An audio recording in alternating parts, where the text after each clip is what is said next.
Well, ladies and gentlemen, welcome to tonight's campaign launch for Andrew Melville-Smith, the Greens candidate for the seat of Giles. Now, I bet that for the vast majority of people here, it's the first political party campaign launch you've ever been to in your entire lives. Hands up.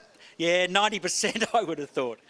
It's only old hacks like me who've been around for a little while. I've been to lots of campaign launches, but I've got to tell you that this is one of the most exciting that I've been to because the Greens in the past have not been that strong in the seat of Giles. We haven't had lots of members and supporters over here in Whyalla until Andrew came along, and he is giving this electorate a red-hot go. Lynn Brewer thinks that she's safe as houses, and Andrew is absolutely going to shake up the political landscape here. So I'm very pleased to be over here supporting Andrew. It was only 4 years ago that I was elected to the state upper house, the Legislative Council.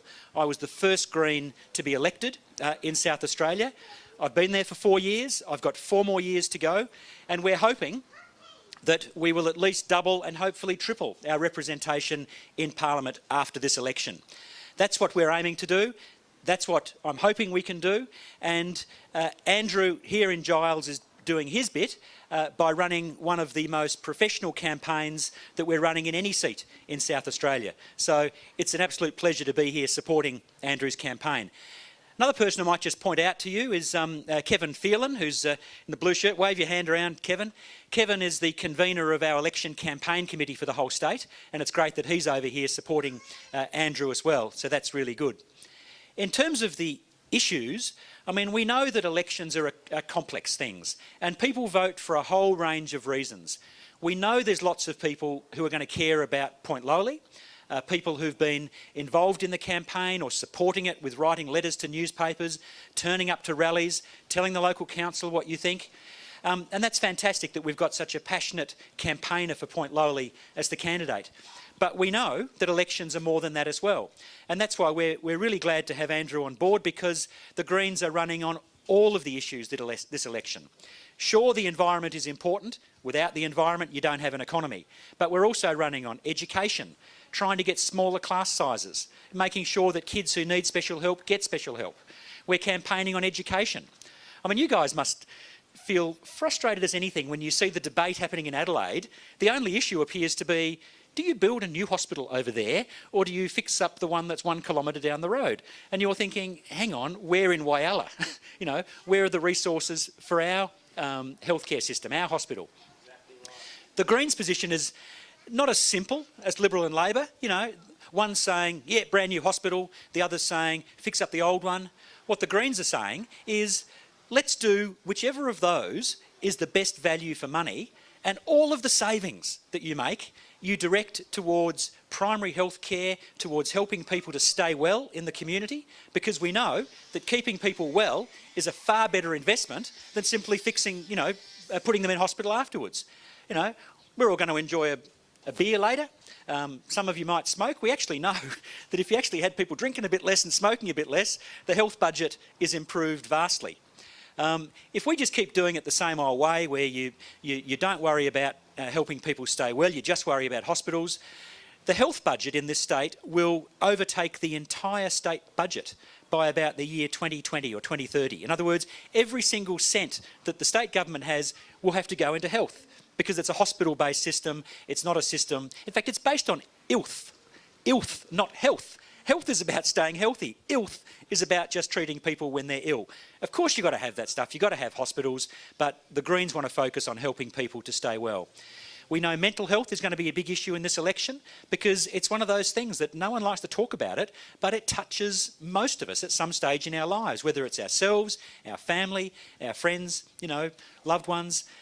Mental health, and again, the priority, helping people stay well in the community, is far better than waiting till people get so sick that we need hospital treatment for them afterwards. So there's a whole range of issues. We're running on issues around democracy and the strength of our democracy. Now, a lot of people think, oh, ho-hum, yeah, democracy means you get to vote once every, 4 years. Democracy is a lot more than that. You know, some of the big challenges facing our democracy are things like big corporations giving vast sums of money to the old political parties. You know, now why do corporations, I wonder, why do they give tens and hundreds of thousands of dollars to the big political parties? Is it because they're just generous, or they're charitable, these big companies, or do they want something in return? They're called bribes. And the danger is that we could end up with the best democracy that money can buy. You know, I mean, think about it. We've got some big property developers in Adelaide who are giving vast sums of money to the Labor Party, and what's the government doing? They're expanding Adelaide. They're expanding the boundaries, more and more suburbs, further and further out, which is not a smart way for a big city to behave. It's not a smart way for a town to behave. You know, that's what we have town planning for, to try and keep things manageable. Yet the state government, in the pocket of big business, is allowing Adelaide to sprawl bigger and bigger. And, you know, they're neglecting a lot of the regions as well. So we're pretty excited about this election, you know. I got elected, like I say, 4 years ago. We only got, I think I got about 4% of the vote. I think statewide in the lower house we got about 6% of the vote. We are going to do much better than that this time round.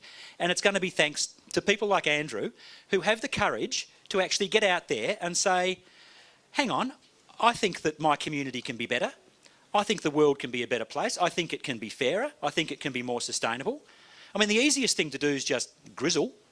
But it actually takes a lot of courage for someone to get out there and say, I'm putting my hand up, I'm standing, I'm running for Parliament because I want to show people that there's a better way. And if enough of them vote for me, that's fantastic. If they don't, at least I'm giving them an alternative voice. So a lot of people think, oh, you know, it must be just, you know, ego, these politicians. But actually, there's a fair bit of courage involved because you're actually putting yourself out there, you're challenging the status quo. I mean, these big old parties, you know, Liberal and Labor, they just take it in turns, you know. Every few years, we'll vote Labor in and then we'll chuck them out and put the Liberals in for a few more years, then chuck them out, put Labor back in. They quite like it, you know. It's a bit cosy, just turn and turn about. The Greens are in there to change that. We think we can do better than both those old parties. And you might say, oh, well, wasn't that the Democrats, remember? You know, they were going to keep the bastards honest. Well, that was part of their problem. They just wanted to keep the bastards honest. I don't think the bastards can be kept honest. We need to get rid of the bastards. It's a longer term strategy. But that's what the Greens are aiming to do. You know, like I say, only 4 years ago, I was the first. A year later, we got our first senator elected. But, you know, the Greens in Australia now, we have 5 senators in Canberra. We've got 21 MPs right round in state and territory parliaments around Australia. There's 100 Greens elected to local councils, including mayors of some pretty substantial municipalities. So the Greens are on the march. We will never forget the roots of the party. That you know, the starting point for a lot of us was about the environment and making sure we've got a healthy environment. But we are much more than that these days. It's about social justice. It's about the economy. I've got 3 teenagers. You know, I want them to have jobs. I want them to have good jobs.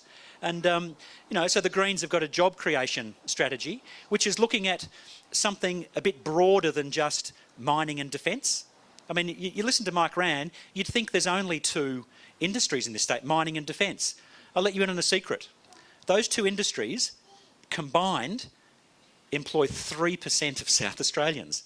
There's more people flipping hamburgers in fast food joints than there are working in mining and defence. That's not to say they're not important industries. Export earners, especially the mining industry, we need to look after it. We need to make sure it's sustainable, make sure they abide by the rules. You know, none of this dumping of waste in the Arkaroola Wilderness Sanctuary, none of that rubbish behaviour from companies that are beyond the law. You know, we want decent, long-term jobs for all our kids. Now, I'm going to stop very soon because I know some of you are thinking, oh, we remember Parnell. He's that guy who spoke for 8 hours in state parliament that time when we were debating work cover legislation. But I will